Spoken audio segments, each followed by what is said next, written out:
¿Qué tal? Hoy nos vamos a meter de lleno en el análisis de textos narrativos, que es una habilidad, clave para cualquier examen. Y no se trata nada más de leer una historia, sino de entender de verdad cómo está construida por dentro. Así que empecemos con la idea más importante de todas. Y esta es la primera idea que tiene que quedar clarísima. La mentalidad cambia por completo, ¿eh? Cuando nos ponen enfrente un pedacito de un cuento o una novela en una prueba, no estamos ahí para disfrutar el viaje. Bueno, no solamente. Estamos ahí para, desmontar el motor y ver cómo funciona cada una de las piezas. Así que el verdadero desafío es dejar de pensar en el resumen de la trama. Olvídense de eso. Las preguntas no van a ser sobre qué pasó después, sino sobre las decisiones que tomó el autor. ¿Por qué eligió justo esa palabra? ¿Qué efecto está buscando con esa perspectiva? Esa es la mera esencia del análisis literario. Bueno, para poder empezar a analizar, lo primero es tener como un mapa, ¿no? Y fíjense, toda historia, no importa qué tan complicada sea, se sostiene sobre 3 pilares fundamentales. Vamos a ver cuál es esta tríada indispensable que nos va a servir como nuestra base. El primer elemento, y ojo, a menudo el más importante, es el narrador. Y aquí hay que tener mucho cuidado, no es el autor, es la entidad, la voz que el autor crea para contar la historia.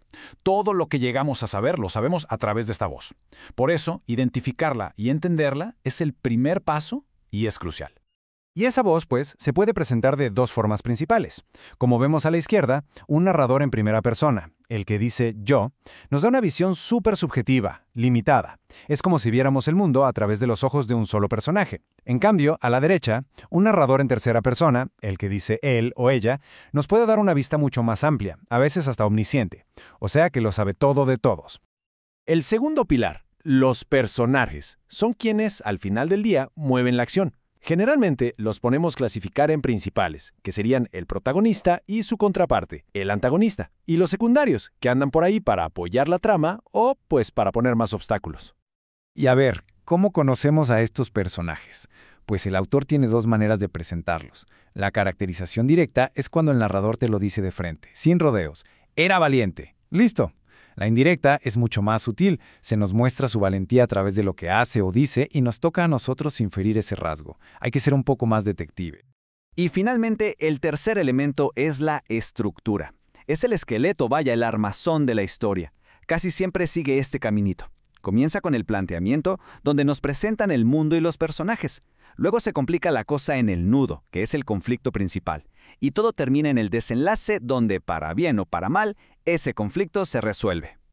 Muy bien, ya tenemos los cimientos. Ahora sí, vamos a abrir esa caja de herramientas secreta que tiene todo escritor para ver los recursos específicos que usa para construir la historia. Estas son las pistas que tenemos que aprender a buscar en el texto. Uno de los recursos más poderosos de verdad es el uso de los tiempos verbales. El pretérito como caminó o dijo se usa para acciones puntuales, terminadas, que hacen que la trama avance. ¡Pum! Pasó esto. En cambio, el imperfecto o copretérito, como en caminaba o era, se usa para describir el fondo, la atmósfera, los hábitos, o sea, las acciones que estaban en proceso. Para pintar una imagen bien viva en nuestra mente, los autores usan elementos descriptivos. Los adjetivos, califican directamente. Los participios describen estados, como cansado. Y las aposiciones, que suenan complicadas pero no lo son, simplemente añaden una explicación junto al nombre, como en Juan el Herrero. De inmediato, ya tenemos más información. Ahora, el motor de toda historia es el conflicto. Sin conflicto no hay historia. Punto. Y esta lucha que enfrenta el protagonista puede ser contra otra persona, contra las reglas de la sociedad, contra la naturaleza misma, o, muchas veces, la batalla más difícil, una batalla interna, contra sus propios miedos o dudas. Listo, ya tenemos la teoría y las herramientas. ¿Qué tal si ahora vemos cómo funciona todo esto junto en un ejemplo práctico? Vamos a desmenuzar una oración súper simple para que vean cuánta información puede contener en realidad. Aquí la tenemos. A primera vista parece una frase de lo más normal, ¿verdad? Pero créanme, está llena de decisiones del autor. No es solo una descripción, es una construcción súper deliberada de una escena y de un personaje. A ver, vamos a analizarla juntos. Valiente es un adjetivo. ¡Pum! Caracterización directa.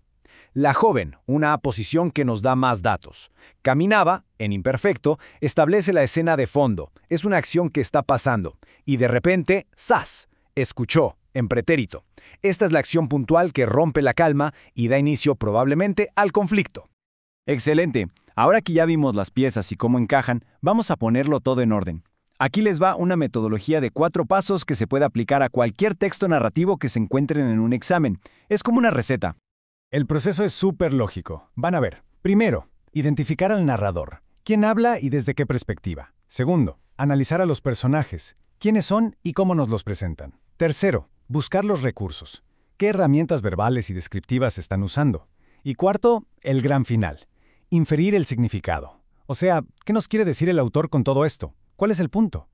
Y para que este método funcione de maravilla, es clave evitar caer en unas trampas muy comunes. El error número 1, un clásico, es confundir a la persona de carne y hueso que escribió el libro con la voz ficticia que lo narra. Otro error es no distinguir cuándo nos dicen cómo es un personaje y cuándo nos lo muestran con acciones. Y finalmente, pasar por alto el conflicto, que es, literalmente, el corazón de la historia.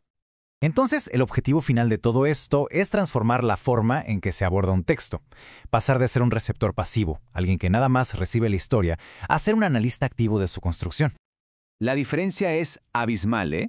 Y está en las preguntas que nos hacemos. Un lector pasivo se pregunta, ¿y ahora qué va a pasar?